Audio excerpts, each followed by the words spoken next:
The pavement burned under the midday sun, but it was nothing compared to the fire in my chest as I watched my son, Ethan, hit the ground. Blood seeped from his nose, pooling on the concrete, while two men in fake badges loomed over him, one chuckling, the other spitting words that cut deeper than any blade. Should have stayed in your place. Neighbors peeked from behind blinds, silent, spineless. They thought we were just another family to push around. They didn't know who I was.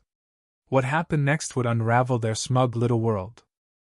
It was a Saturday morning, the sky a dull smear of gray, heavy with the threat of rain. Ethan, my 17-year-old, had asked to go for a walk, something rare for him.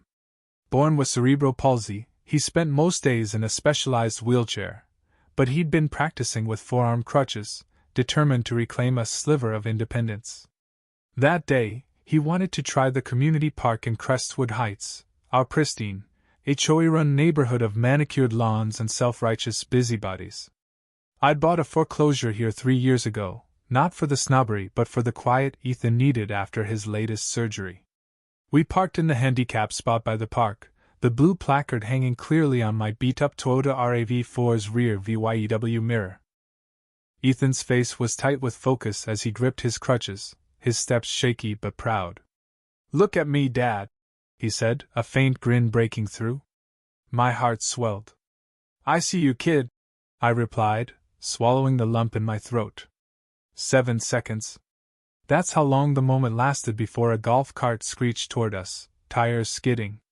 2 men jumped out, clad in reflective vests and cheap sunglasses, badges glinting like props from a bad cop show. The older one, his guts straining against his vest's Velcro, had a name tag: Chief Paul. The younger, a hulking figure with a shaved head, was Officer Derek. Their radios crackled, but their authority was as real as their polyester uniforms. "You can't park here," Paul barked, jabbing a finger at my car. I blinked, pointing to the placard. "It's a handicap spot. We're good." Ethan shifted, startled, his crutches wobbling. Derek stepped closer, his mirrored shades reflecting contempt. "You don't live here. This is HOA property. You're trespassing." My voice stayed calm, but my pulse didn't. "I own Unit 214. 3 years. Check your records." Paul smirked. "We keep this place tight. No outsiders, no freeloaders." They ignored the placard, my ID, Ethan's OBVYS struggle. Then it got worse. Derek turned to Ethan, voice loud and cruel. "What's wrong with him? Drunk? Hi." Ethan flinched, his balance faltering. "Don't touch him," I snapped, my tone sharpening, the courtroom edge I'd honed for years creeping in. I wasn't just a dowdy, was Assistant District Attorney James Carter. But Derek didn't care.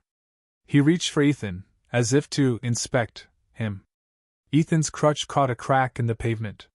He fell, hard, his shoulder popping, his face smacking the ground with a sickening crack.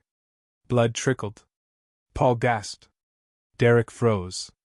I shoved him back, dropping to Ethan's side. "Ethan, talk to me!" His groans were slurred, his hands twitching in a seizure-like spasm. I screamed for 911. No one moved. A couple gawked from their porch. A woman peered through her blinds. Paul muttered, "Should have stayed in your place." Those words seared into me. Sirens came 10 minutes later, not from my call, which wouldn't connect, later revealed to be jammed. A retired nurse, watching quietly, had dialed emergency services. Ethan was rushed to the ER, fractured cheekbone, dislocated shoulder, neurological episode requiring sedation. In the ambulance, I whispered to the paramedic, "They assaulted a disabled minor." He nodded grimly. "We know those guys. They've done this before." My blood ran cold. "What?" He just shook his head. That night, in the ICU's sterile hum, Ethan lay swollen and bandaged, his heart monitor beeping. I didn't sleep. Rage crystallized into strategy. I was a prosecutor, and these men had picked the wrong fight. By morning I was home with a flash drive, a printer, and a plan. My third-floor unit faced the park, and my Ring camera had caught everything, Derek's taunts, Ethan's fall, Paul's slur, Derek's smirk. I backed it up to 3 cloud servers, one tied to a burner email, and mailed a copy to my old colleague, Sarah Mills, at the DA's office.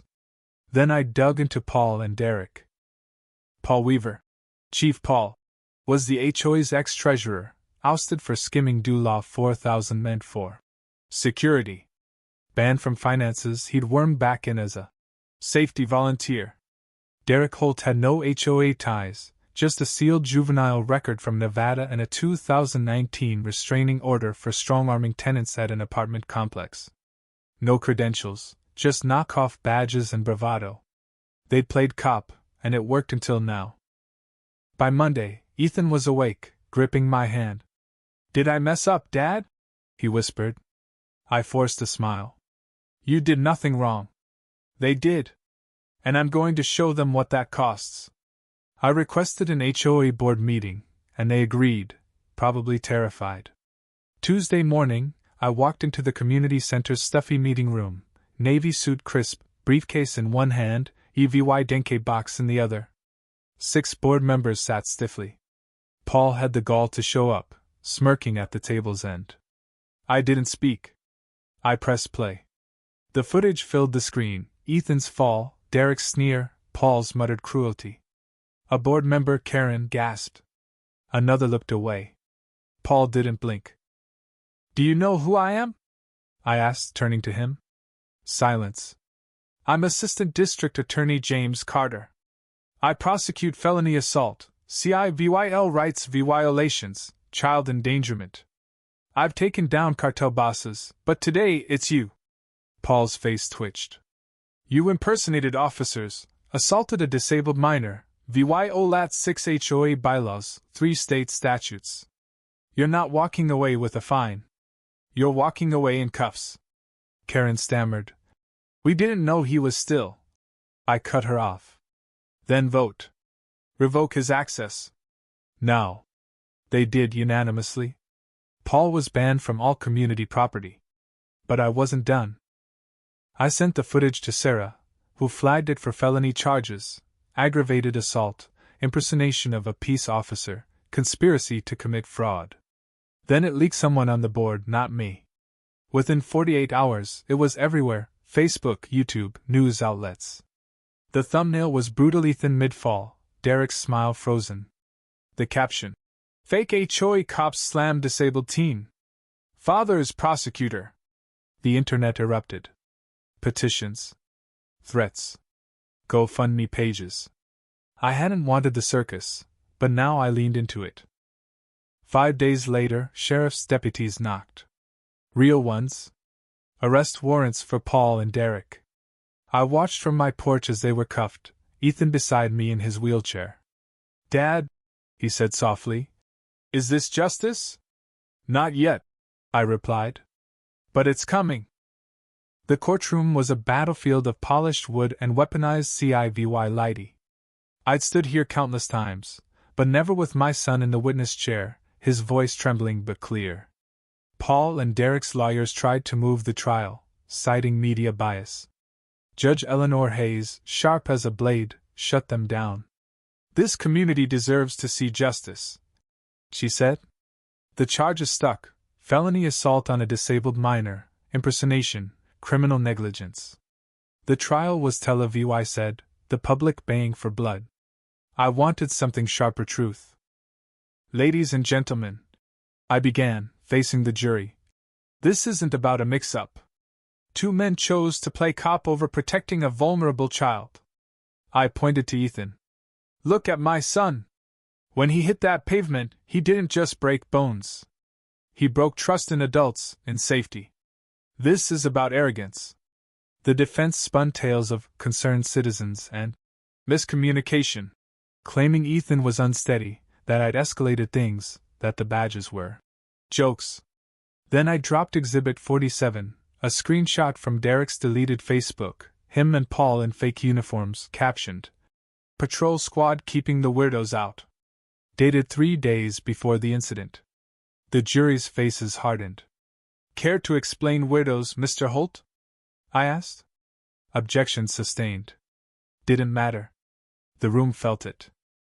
Ethan's testimony broke me. I wanted to surprise Dad, he said, voice steady. I'd been practicing walking in the garage. When the man yelled, I got scared. I thought I was wrong.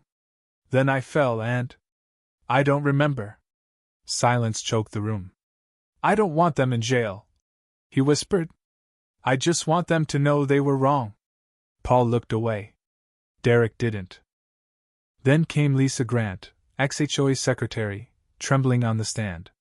She revealed emails from Paul. Keep the undesirables out early, or we'll clean up later. Another targeted Ethan. The disabled kid hurts our image. Maybe they'll leave. The kicker, an audio clip of Paul's voice. If they don't belong, we'll make them leave. Who's stopping us? The jury gasped. Paul's lawyer whispered frantically. No plea deal. I wanted the gavel. Crestwood Heights cracked open. Signs sprouted. We stand with Ethan. Real justice, no fake badges. HOA meetings became battlegrounds. Karen resigned. A disability rights group filed a brief. A news anchor called Ethan. Courage redefined. The verdict came on a tense final day. The jury foreperson stood. On aggravated assault of a disabled minor, Raymond Weaver, guilty. Impersonation of a law enforcement officer, guilty. Criminal negligence, guilty. Same for Derek Holt, plus reckless endangerment. Ethan smiled, not triumphant, but relieved. Sentencing hit hard. Paul got 6 years, no parole for 3. Derek, 8 years, mandatory counseling, and a restraining order from schools and parks. They didn't apologize. But as they were cuffed, Ethan leaned forward and whispered, Now they know. I nodded. They did. The case rewrote rules. Dubbed the Crestwood precedent. It reshaped HOA policies nationwide. Fake badges became felonies in several states. Ethan became a quiet hero, speaking at advocacy events, never bitter, always clear. They need to understand. At the Governor's Disability Summit, he connected with kids like him, sharing pain and hope. Months later, I found Ethan on our patio, watching the footage again. He paused on Paul's face, caught realizing he'd been recorded. You okay? I asked. Yeah, he said. It doesn't make me mad anymore. I just hope he thinks of me when he sleeps, not scared, just that I'm a person. My 17-year-old son, wiser than I'd ever be. Crestwood changed. The HOA was gutted, rebuilt. Signs declared, All are welcome. Ramps appeared. One evening, we walked the same path, parked in the same spot. An old man with a terrier nodded. Good to see you, champ, he said to Ethan. Ethan grinned. The sky was blue, weightless. We moved forward, scars and all, into a world that finally saw us.